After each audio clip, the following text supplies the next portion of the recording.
தமிழகத்தின் முதலமைச்சர் பொறுப்பை அதிமுக பொதுச் செயலாளர் வி.கே. சசிகலா ஏற்றுக்கொள்ள வேண்டும் என்று மக்களவை துணைத் தலைவர் தம்பிதுரை வலியுறுத்தியுள்ளார்.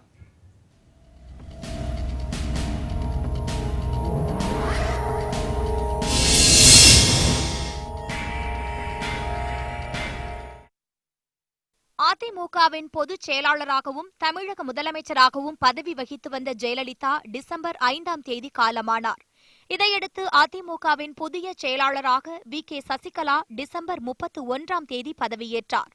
இந்நிலையில் கட்சியின் தலைமை பொறுப்பை ஏற்றுள்ள சசிகலா ஆட்சி பொறுப்பையும் ஏற்க வேண்டுமென தம்பிதுரை வலியுறுத்தியுள்ளார். இது தொடர்பாக அவர் வெளியிட்டுள்ள அறிக்கையில், பொதுச் செயலாளராக பதவியேற்ற பிறகு சசிகலா ஆற்றிய உரை தொண்டர்களின் உள்ளத்தை உருக வைத்துள்ளது என குறிப்பிட்டுள்ளார்.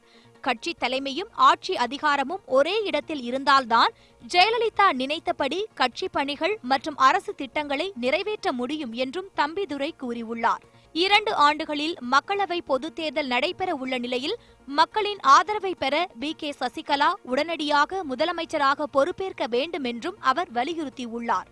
கட்சி தொண்டர்களின் மனநிலையை ஏற்று முதலமைச்சராக வி.கே. சசிகலா பதவியேற்க வேண்டும் என்றும் தம்பிதுரை கூறியுள்ளார். இதையடுத்து போயஸ் தோட்டத்தில் வி.கே. சசிகலாவை சந்தித்த தம்பிதுரை செய்தியாளர்களுக்கு பேட்டியளித்தார். இன்று இருக்கிற சூழ்நிலையில் தமிழகத்திற்கு புரட்சித் தலைவி அம்மா அவர்கள் கிட்ட வெற்றிடத்தை நிரப்புவதற்கு சின்னம்மா அவர்கள் தான் தகுதியானவர்கள். அதன் அடிப்படையில் அவர் பொதுச் செயலாளர் தேர்ந்தெடுக்கப்பட்டிருக்கிறார். அதே அடிப்படையில் தான் நாங்கள் மீண்டும் அவர்களுக்கு வேண்டுகோள் வைப்பது ஆட்சி பொறுப்பையும் ஏற்று நடத்த வேண்டும் என்று. ஏனென்றால் கட்சியினுடைய பொறுப்பும் ஆட்சியின் பொறுப்பும் ஒரு இடத்தில் தான் இருக்க வேண்டும்.